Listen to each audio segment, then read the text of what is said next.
अच्छा, आज जिस टॉपिक पे मैं बात करने जा रहा हूँ वो स्कॉलरशिप है और बड़ी नायाब किस्म की स्कॉलरशिप है ये। ना सिर्फ बीएस वालों के लिए बल्कि एमएस और पीएचडी वाले भी इसमें अप्लाई कर सकते और सबसे जो इसके अंदर इंटरेस्टिंग चीज़ है वो ये है कि ये यूरोप की स्कॉलरशिप है और यूरोप आने के लिए आपके लिए आईएलटीएस मैंडेटरी नहीं है। अगर आपके पास आईएलटीएस है तो वेल एंड गुड, अगर नहीं है तो फिर भी आप इस स्कॉलरशिप पे अप्लाई कर सकते हैं। जी, तो मैं बात कर रहा हूँ हंगेरियन स्कॉलरशिप की, जो हंगरी ऑफर कर रहा है। बेसिकली हंगरी अलोन इसको ऑफर नहीं कर रहा है, it's collaboration between Hungarian scholarship committee and HEC of Pakistan. तो इसमें जो एपिक है वो ये है कि इसमें छोटा सा टेस्ट आपको देना है, ठीक है, हैट और गेट का टेस्ट। जो गेट है वो ग्रेजुएट असेसमेंट टेस्ट होता है और जो हैट है वो बेसिकली जो अंडर ग्रेड्स हैं उनके लिए होता है, जैसे बीएस के लिए हो गया, ठीक है। अगर आप एमफिल या पीएचडी के लिए आना चाह रहे हैं तो फिर आपको गेट का टेस्ट देना होगा। अच्छा, थोड़ा सा इसको हम देख लेते हैं चीज़ों को स्टेप बाय स्टेप, ताकि आपको समझने में आसानी हो। लिंक मैं आपको डिस्क्रिप्शन के अंदर दे दूंगा, ठीक है, वहां से आप जाके अप्लाई कर सकते हैं। जो इम्पोर्टेंट चीज़ है वो समझने वाली वो है कि स्टेप्स क्या हैं, कौन से स्टेप्स है जिनके ऊपर आप वो अप्लाई करके आप अपनी स्कॉलरशिप विन कर सकते हैं। अच्छा, जो इसके अंदर पीएचडी और एमफिल या एमएस के स्टूडेंट्स हैं उनके लिए यहाँ पे जो एक पिक है वो ये है कि आपका जो मोटिवेशन लेटर है वो अच्छा होना चाहिए, ठीक है। अगर आपके मार्क्स कम भी हैं फिर भी आप उसमें अप्लाई कर सकते हैं, नो प्रॉब्लम। लेकिन मार्क्स को कैटर करने के लिए आपका जो मोटिवेशन लेटर है वो इस तरह का होना चाहिए कि स्कॉलरशिप विनिंग लेटर होना चाहिए। बीएस को थोड़ा सा डिस्कस कर लेते हैं। बीएस के अंदर आपका आईआर आता है, ठीक है, बीएस आईआर में कर सकते हैं आप, फिर बीएस इकोनॉमिक्स में कर सकते हैं आप, फिर बीएस नर्सिंग में कर सकते हैं। इस तरह के इंजीनियरिंग के भी हैं इसके अंदर कोर्सेस और डिफरेंट यूनिवर्सिटीज के अंदर मिनिमम 2 यूनिवर्सिटीज के अंदर आपने अप्लाई करना होता है, मैक्सिमम 2 यूनिवर्सिटीज में आपने अप्लाई करना होता है और मिनिमम 1 यूनिवर्सिटी आपने सिलेक्ट करनी होती है। तो जब आप एक दफ़ा हंगेरियन पोर्टल के ऊपर जाके अप्लाई करेंगे, पोर्टल का लिंक मैं अलग से डिस्क्रिप्शन के अंदर दूंगा, ठीक है, और जो एचईसी का पोर्टल है जहाँ पे आपने अप्लाई करना है वो मैं अलग से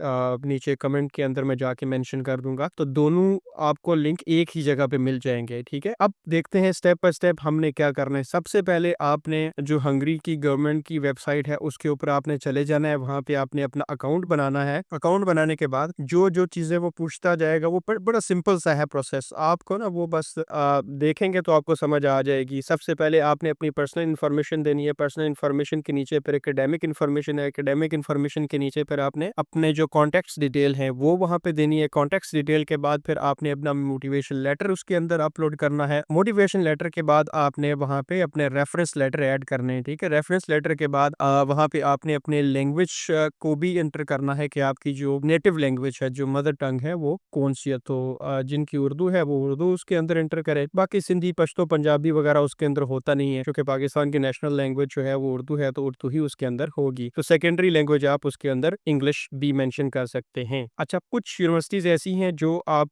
के लिए मैंडेटरी होता है कि वो आइल्स मांगती हैं, लेकिन वो सिर्फ 10% है, ठीक है। 90% यूनिवर्सिटीज में अप्लाई करने के लिए आपको आइल्स नहीं चाहिए। आप जो है प्रोफिशिएंसी लेटर जो है अपनी यूनिवर्सिटी से या अपने कॉलेज से आप वहां से बनवा सकते हैं। वो लेटर आप बनवाएं और उस लेटर को अटैच करें। जब भी आप अप्लाई करने के लिए बैठे तो देखें ये थोड़ा सा टाइम टेकिंग प्रोसेस होता है और जो यूज टू नहीं है इसके लिए वो बंदा जल्दी फेडअप हो जाता है। तो आपने करना यह है कि अपना एक फोल्डर बनाए कंप्यूटर के अंदर और उस फोल्डर के अंदर आपका सीएनआईसी भी स्कैन पड़ा हुआ हो, आपका पासपोर्ट भी स्कैन पड़ा हुआ हो, आपके एजुकेशनल डॉक्यूमेंट्स पड़े हुए हों, मोटिवेशनल लेटर पड़ा हुआ हो, रेफरेंस लेटर पड़ा हुआ हो, आपकी एक पिक्चर पड़ी हुई हो, ताकि जो जो डॉक्यूमेंट उस वक्त वो मांगे आप उसको फौरन से अपलोड करते जाएं। अगर एक चीज आपकी रह गई तो फिर वो आपका उस टाइम अप्लाई करते हुए रह जाएगा और बाद वाली बात फिर कभी भी नहीं होती, बाद वाली फिर बाद में चली जाती है, ठीक है।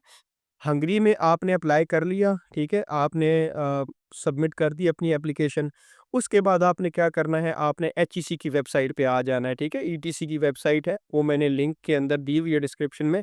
पहले ये वीडियो देख लें पूरी ताकि कोई स्टेप मिस ना हो, ठीक है। फिर वहाँ पे जाके जो जो चीज़ें होंगी साथ साथ आपको याद आती जाएंगी। तो आपने एचईसी के पोर्टल पे चले जाना है। एचईसी के पोर्टल पे जाके आपने वहाँ पे भी अपना अकाउंट बनाना है और जब आप अकाउंट बनाएंगे तो लेफ्ट साइड पे, ठीक है, आपके पास एक ऑप्शन आएगा हंगरी की स्कॉलरशिप का, वो आपने उसको क्लिक कर देना है। उसके अंदर अपनी सारी इन्फॉर्मेशन जैसे आपने वहाँ पे अपलोड की थी हंगरी के पोर्टल के ऊपर उसके लिए उसमें आपने वो सेम एज इट इज़ जो जो चीज़ें पूछते जाए वहाँ पे आपने अपलोड करते जाना है।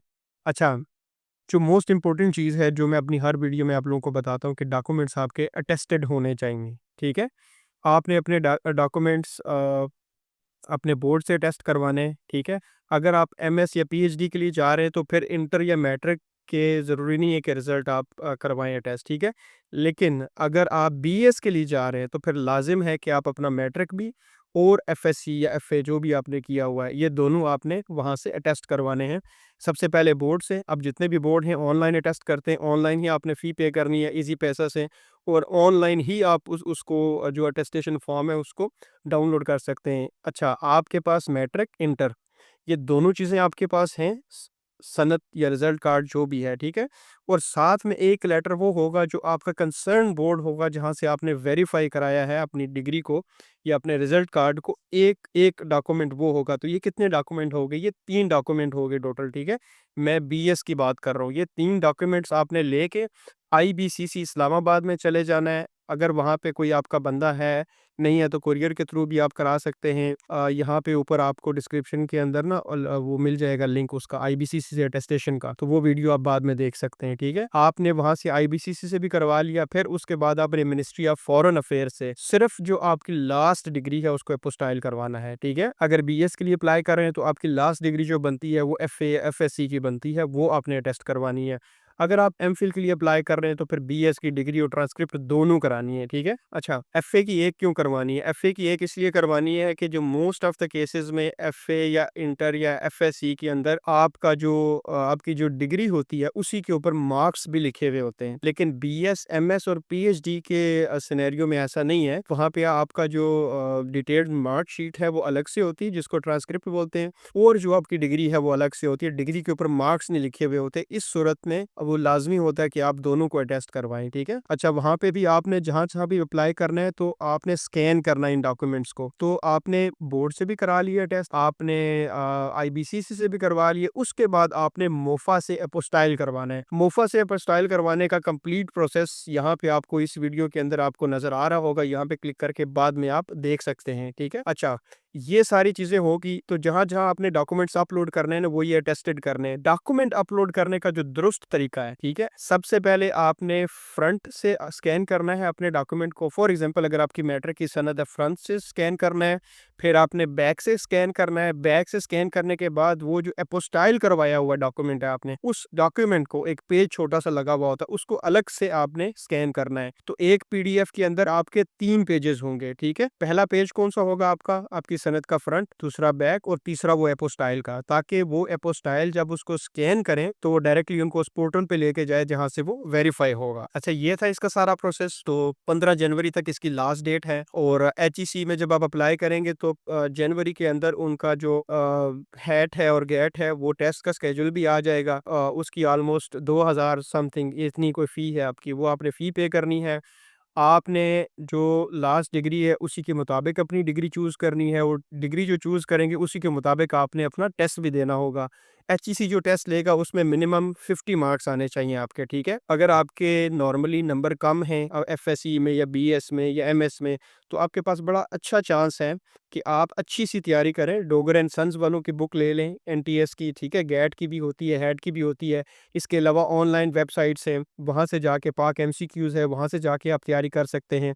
लेकिन अगर आपको लगता है बुक लेनी है, तो आप वो बुक ले लें। बुक थोड़ी-सी महँगी होगी, 1500-2000 की होगी, इतनी महँगी नहीं है, लेकिन of course being a student थोड़ा-सा मुश्किल होता है बंदे को मैनेज करना, तो आप ऑनलाइन जाके भी कर सकते हैं।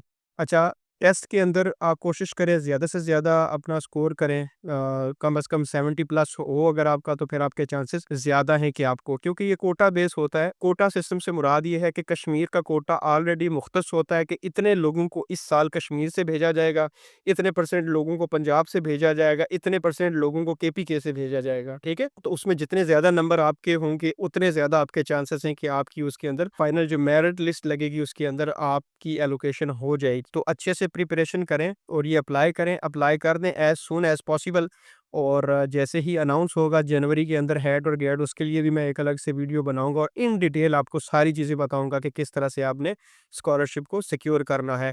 इसके अलावा जो मोटिवेशन लेटर है, उसके लिए भी मैं एक अलग से वीडियो बनाऊँगा। आप मोटिवेशन लेटर को अगर बना सकते हैं तो वेल एंड गुड, अगर नहीं बना सकते तो उसको फ़िलवक़्त छोड़ दें। बाकी जो चीज़ें हैं वो सारी आप पूरी करें और अपने पोर्टल के ऊपर आप अपना जो है ना वो प्रोसेस स्टार्ट कर दें, ठीक है? मोटिवेशन लेटर की भी वीडियो मैं बहुत जल्द आप लोगों से शेयर करूँगा। अपना बहुत ख़्याल रखें। अल्लाह हाफ़िज़।